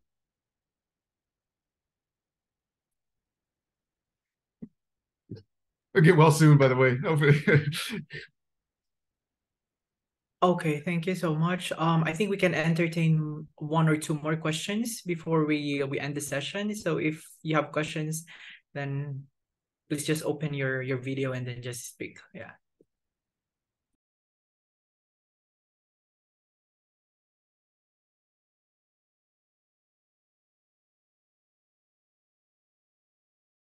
Or maybe the other commentators can want to respond to some of the questions that were raised. That is also possible. Yeah. I have a quick small question if no one else has anything at the moment. And it also kind of builds off the last few comments. I loved this discussion as well of Mark, your comments on this kind of duty identified in Wang Chong to basically allow people to, I think in the context, maybe also allow people to develop their critical capacity, but basically to help other people better recognize the truth. And also, Alexis, I think you pointed out this kind of converges well with a lot of other aspects of his project. So if it's true that you want to present correct ideas simply so that they reach a broad audience, and this is an important part of that project, I'm wondering how it whether or not there's a tension between that and some of the other kind of dominant themes that both of you discussed, particularly, I think if there's an emphasis on everyone being discerning and like applying the critical faculty all the time, that may not be a very effective way of like producing mass consensus, a sort of common sense on basic like conceptions of good or aspects of what's right. And I would worry about how trust in people. I found that maybe I'm a little bit more skeptical of most on the reliance of trust in other people's virtue as a means of ascertaining, finding reliably, kind of spreading good throughout society. But so I guess if we have a moral duty to help people get some sort of kind of agreement on what's right and some sort of understanding of them, do you see these other two methods, these two main methods I think that we've discussed as effective means of doing that, or as kind of intention? Because I see a little bit of tension there where they might not very, very well serve that end, if indeed it is something that he aspires towards. Yes, I know that's a really good point, and I think that this is where I kind of part ways with Wang in some sense. I think that what he's aiming to do is actually going to undercut his method is actually going to undercut his aim, right? Because as he mentions, right, he's trying to ensure that people accept proper claims, things like this. One of the things that we know about, and this is a kind of beef that I've had with conflict for many years, right? One of the things that we know about conflict, for example, or intellectual conflict, things like this, is that one way to ensure that a person does not change their views is to argue with them, right? Right? As soon as they argue with them, right? Because then it becomes about them. It becomes about defending my position. It becomes about holding on to something that's mine, right? I don't want to lose what's mine. If I lose this, then it's a strike against who I am, right? And so the idea is that if we want to guide people to have the proper views, and Zhuangzi talks about this, right? We have to, in a sense, kind of like get rid of that self, right? To make it not about a contest of self, but a kind of collaboration to kind of bring us to the truth, right?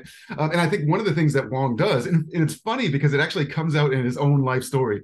He talks about how, like, and others talk about how he didn't have positions for very long because he was so belligerent and like came into conflict with one another. And we can imagine, even if he wasn't like really mean or whatever, like this method, right? This continually criticizing claims, right, is not going to really kind of like make him like a loved person, right? It's going to piss people off, right? It's in the same way that Zhuangzi says that, in chapter 4, he tells his version of Kongzi tells his version, the Zhuangist version of Yan Hui, that if you go and tell the king, right, that he's doing things the wrong way, you're just going to get executed, right? This is just plaguing him, right? You should just expect that. It's not going to end well. It's not going to end with the king saying, "Oh yeah, you're right. I'm totally wrong, and all my views are bad. I'm just going to discard them and hold jurors," right? It's just going to end in execution, right? And so here, I think that Wang Chong's own life circumstances show that's what ultimately results, right? That maybe in his attempt to kind of clarify claims and bring about kind of true state, or bring about acceptance of true statements, this critical method isn't really the way. Maybe the critical method works in terms of evaluating the statements, right? But then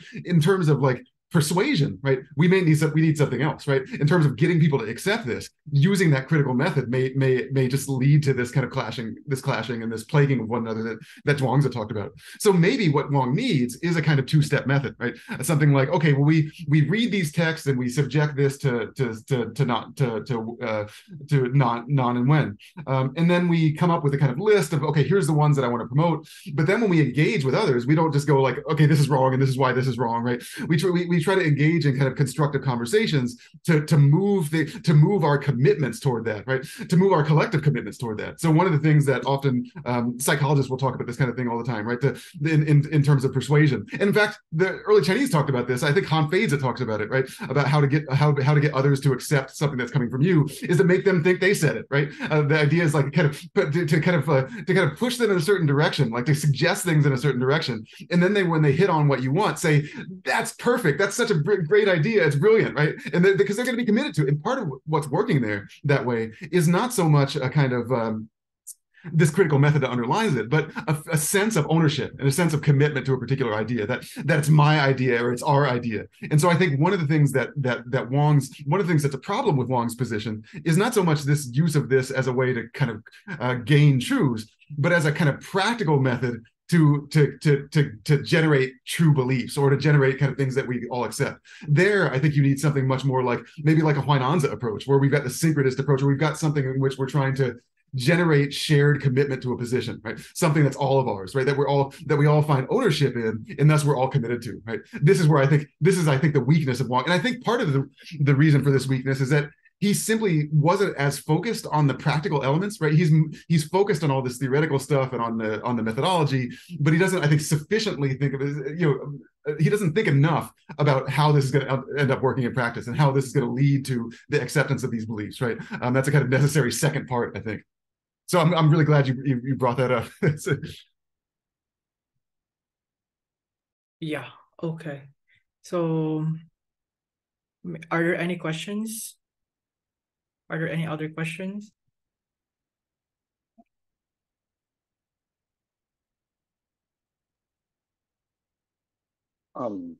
Is it all right to ask a question? I think one more is okay. Alexis, earlier in this conversation, you mentioned that Shu is perhaps more interesting than Shu. That is, Shu, the word that is often translated as empty, or in this context, falsity, is often more interesting than Shu, which is often translated as true. I agree, and that was the subject of my master's thesis at Cambridge. But anyway, I was wondering if, since you published the book, your thinking on why Shu is more interesting has evolved. For instance, mine has certainly evolved over the past couple of years. I used to think nonsense was the best translation, but nonsense, like, because it's flashy, it sucks you in, it has that sort of flowery aspect, that hua. But nonsense is also something that, at face value, doesn't deserve respectable attention. You don't need a scholar to actually sit there and assess nonsense. So that's really not a good way of capturing it. And I'm not really satisfied with any translation, but I agree that it's kind of more interesting than Shu, and I think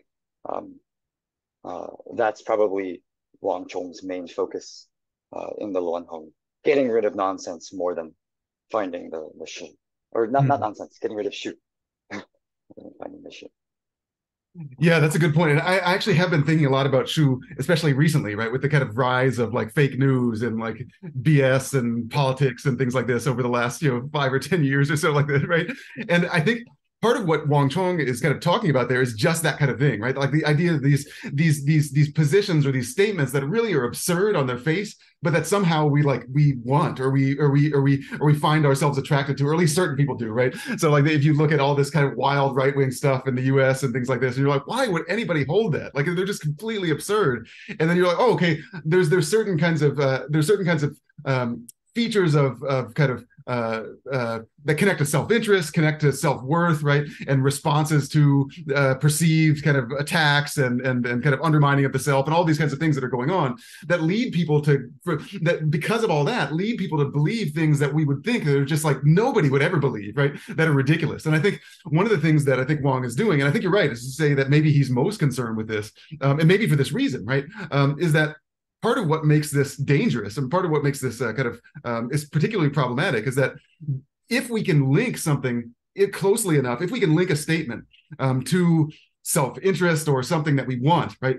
We can make people believe even the craziest stuff, even the most ridiculous things, like the moon is made of cheese or whatever ridiculous thing you want to talk about, right? And so it's in that process, I think, of how that happens. How do we get some false statement to that, right? And how does this link up, right? How can a statement be made something or be kind of connected to things that people want in a certain way? Interestingly, I think Wang would have had a field day with the modern state of advertisement and things like this, right? Because this is exactly what advertisers are trying to do, right? They're trying to connect our desires and self-esteem and wants to things like that don't necessarily have anything to do with them, right? And so in a sense, they're masters of Shu, right? In that sense, right? And so part of I think the process, right, is in part what Wang Chong is concerned with. But interestingly, and I think and I have to kind of revisit some of these chapters because it doesn't seem to me that he really deals with the process. Like he talks about statements that are shu, but like not how like. Now he deals with it in so much that as he says they're flowery, right? It's their floweriness, right? It's their nation of being a Huayan, right? That draws us into it. He seems to think something like they have there's a certain kind of stylistic component of these shu yan that draws us. That it's something aesthetic, right? That like we're attracted to this because it sounds so beautiful or it's so nice, right? And not as much the kind of thing that I tend to be worried about, which is this kind of drives or our self, or is connected to our self-interest, or it's our self-view or something like this, and this leads us to accept it, which I think could be a version of the kind of Huayan, right? But one of the things I wish he had talked more about, right, is this idea of how this happens, right? Why flowery statements are attractive, or how people in politics and elsewhere are able to manipulate statements so as to make them attractive, right? This is certainly, I think, a huge concern. But he definitely is, I think, concerned about the way in which we can demonstrate that those statements are fail to have sure, right? However they get linked up, right? But I think there's definitely more to be said about that link. And so the way I've been thinking about it in terms of like the way my thinking has been changed about it is just in that direction, in the direction of thinking about like whether shu is a matter of, or whether we should think about shu in a way that has something to do with the connections between our thoughts, our desires, our behavior, and the statement, right? Rather than just things that are implicit in the statement itself, right? The extent to which Wang Chong was, or that we should be thinking more about like what's going on here, right? So when we evaluate statements, evaluating like our own kind of capacities or our own kind of tendencies in terms of belief, right? Which connects it much more to the kind of to the epistemological issues, really. Mark, is it all right if I say something in response? Or are we out of time? Yeah, I think we still have like 5 minutes, so let me try to respond to your question if ever there is. Yeah. Okay, so right, Alexis mentions that you'd have to go back and look for spots where Wang Chong is more saying more about shu. I think that you do cite the passage that I found most helpful in chapter 4 of your book, which is I forget the precise location in Dui Zuo, but where he says that shu yan like shocks the ears and pleases the mind quite yi.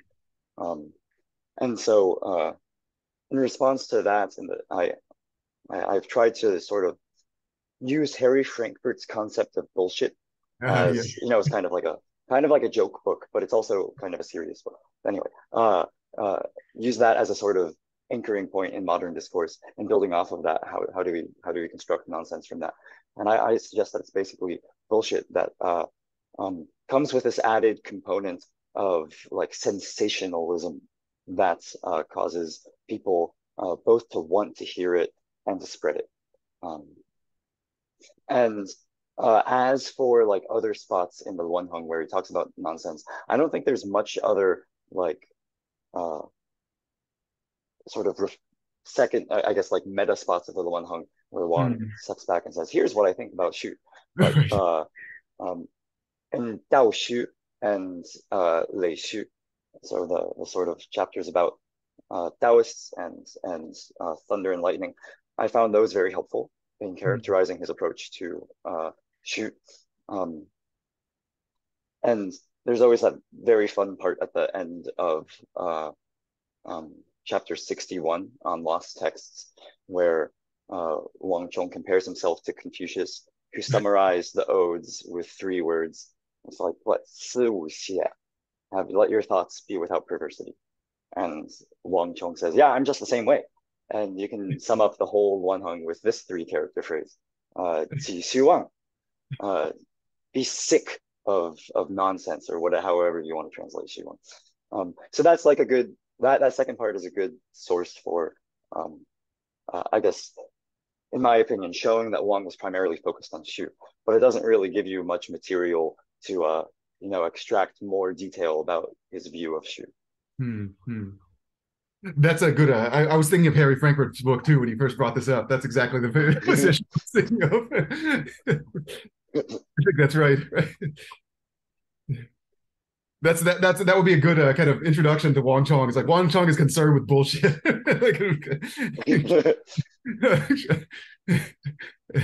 Yeah, that'll definitely shock the ears of exactly. first-year students in the Chinese philosophy course. It's a Huayan, right? Right. That's the flowery.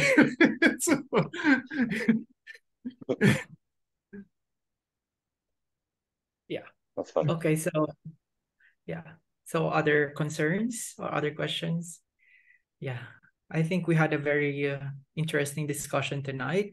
So may I just ask if Paul has some discussions before we end up? No, I just want to thank everyone. This is a great start to the 2023-2024 academic year. So thanks to everyone who participated, all the commentators, the chair, and especially to Alexis for sharing with us. And I'll probably be calling on all of you again to join up. We have two events every month this year. So yeah, happy to see you guys in the future, and thanks a lot for this session. And thanks to all of you for these great comments and helping me to think about revisit Wang Chong and think about some new things in connection with Wang Chong. Yeah. Okay. Yeah. Thank you and good night. Yeah. Good night, everyone. Bye. Good night.